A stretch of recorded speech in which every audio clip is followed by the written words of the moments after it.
שלום חברים, היום נעשה שניצלים טעימים, אז בואו נתחיל.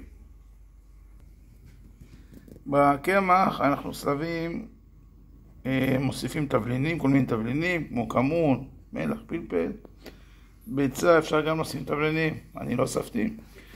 וקמח מצה ביחד עם פורי לחם. זה היה ההבדל.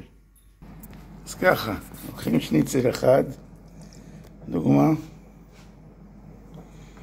טובלים אותו בקמח,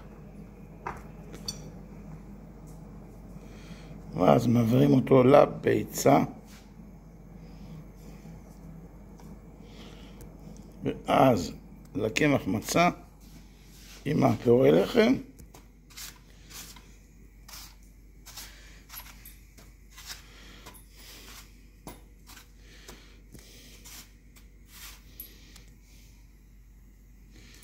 אז לתוך השמן הרותח.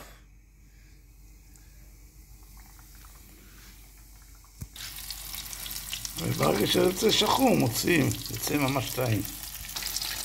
עוד שנייה אנחנו נוציא אותו. ממש טוב.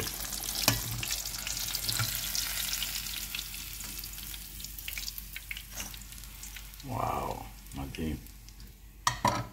ממש טעים. ממש טעים.